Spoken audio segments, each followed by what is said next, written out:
All right, so this is the third of four for the chapter 14, and here we're going to talk about some of more of the hazards. You know, we just did the LD50. So how many of the chemicals we use are being tested? And this should shock the hell out of you. We know a great deal about just a few chemicals. Our testing sucks. Only 10% of registered synthetic chemicals have been tested for toxicity. 90% are out there. We only monitor 99.5% of the chemicals are not monitored. Only 0.5 are actually monitored by the government. And the other thing that we don't look at, and so here's a list of kind of lethal doses for humans and where they kind of put them in, our LD50 versus body weight. Here's some magic numbers. But the scary thing with this is we don't really know what's hurting us. And then the thing that they don't really talk about is the ones that are tested, we test them by themselves. So here's chemical A, here's the lethal dose of this, here's chemical B, here's the lethal dose of this. What happens if you combine A and B? It might, 1 and 1 might not be 2, it might be 5. And this is called synergistic. I want you to know that. Synergism is where you have this bigger increase when things are combined together. And again, if we're exposed to all these chemicals every single day, do we even have an idea of what these synergistic reactions are doing to us? And the answer is no, we do not. So here's the principle I want you to know. Our first principle, 66, number 20, reactions of the chemical, organism, or system level often react synergistically when any of them are combined, producing different and unexpected results in concert than they would singly. So we have no idea what we're being exposed to on a regular basis. So I'm going to tell you, this one for me is one of the harder principles. You know, the grammar on it, I think, is a little funky. So really need to try to figure out a way to break it down for yourself to get this one word for word. But again, what it's saying is, you know, we don't really know what these things are doing in combinations.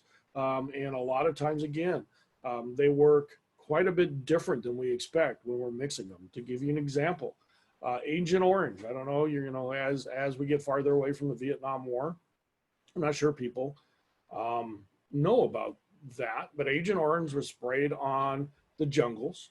And it's a herbicide, basically, and it's in there to kill plants. It was to kill the forest so we could see people.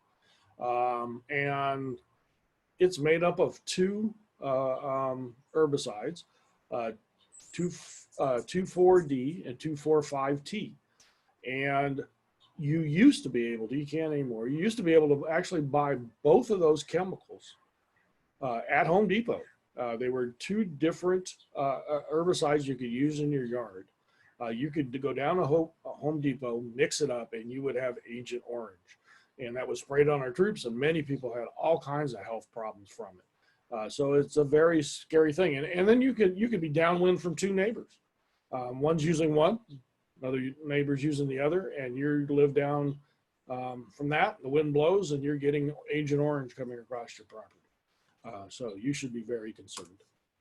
And the book talks about the dirty dozens, kind of hidden, so I wanted to mention it. These are persistent organic pollutants. These are chemicals that not only are they put on the properties, you know, we use them, but they don't break down. They're just there forever. And you can see all the things they do: cause cancers, birth defects, compromise immune systems, lower sperm counts. And DDT was one of those. That's Rachel Carson in Silent Spring. She talked about that one. That was a big one. PCBs are another, dioxin, which you don't hear about as much anymore, but same thing. So all of these are nasty. So a lot of countries are like, we're just, these are the dirty dozen, we're not using them. 9 more were added, so now we're up to 21. But the scary thing is the United States has not implemented this. So other countries have recognized that this is definitely a problem. But first, you know, it's money. It's money. We don't want to do that because they are useful and they are cheap. All right, so another principle is 42B. Organisms often reflect or indicative of environmental conditions can be used as biometers. And the example I like to use for this is the canary in the coal mine. Coal miners would go down into the mines, and the problem is there were gases like carbon monoxide, which has no odor and cannot be detected. And so what they would do is take a canary down in the mine with them. And birds are a lot more susceptible to those gases than humans are. So they would hang the canary in the mine, and if the canary dropped, everybody would run out because it was known that there must be a chemical being released. And so you should, again, be extremely scared. The EPA's new regulations, Indiana Coal had some issues that they were taking people down there and had all kinds of problems. So we're biometers. So if you're walking around and you're seeing birds disappearing or frogs disappearing, that is an indicator that there is a major problem out there, and we are animals. Man is an animal and is completely dependent upon the natural environment. So whatever they're being exposed to, we're being exposed to. Definitely an issue. And just to let you know, you're sitting home thinking, okay, I'll lock myself in, I'll be safe. You're all gonna die. Look at all the stuff that's in your house giving off chemicals. And so all of these things are affecting you, and we can have synergistic reactions. I joke, one of the cool things about buying a new car is the new car smell. And what you don't know is that is cancer, it's carcinogens.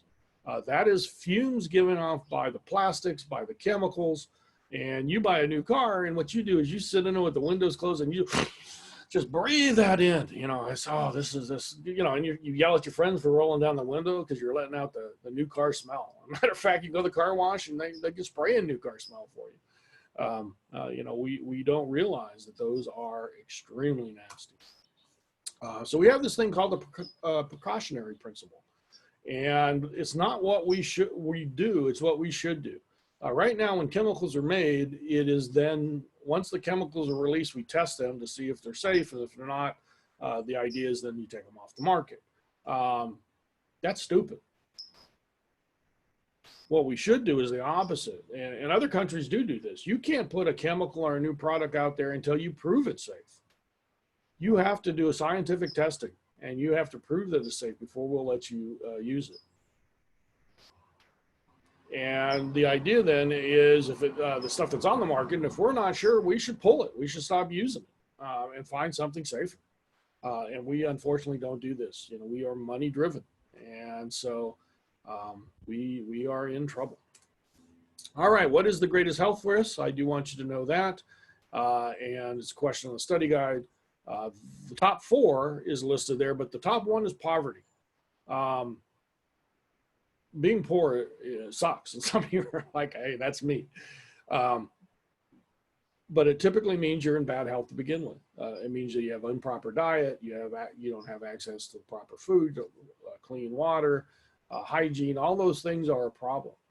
So the 4 greatest risks, one is the living in poverty. That's number 1 for sure. But being born male. So males have a higher risk. We don't live as long. And I will tell you, males, you want to live longer, get married. There is studies saying that males that are married actually live longer. That's because they get taken care of, which is probably, not right. But it is unfortunately true, and then they tend not to do stupid things because they have somebody telling them they're stupid. So maybe that's a good idea.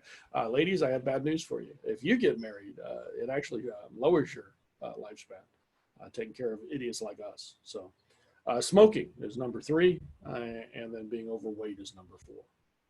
So know those 4, and it's related to our choices. So I'm showing you pictures of poverty. This one up here on the top, I believe is in Manila. I think that's where the picture was taken, and you can see. And then this is our localized. This is Skid Row here in LA. So we're definitely not. I didn't have to go to an LA picture. Just Skid Row is one of the more famous areas that we have here. And that ends the 3rd recording.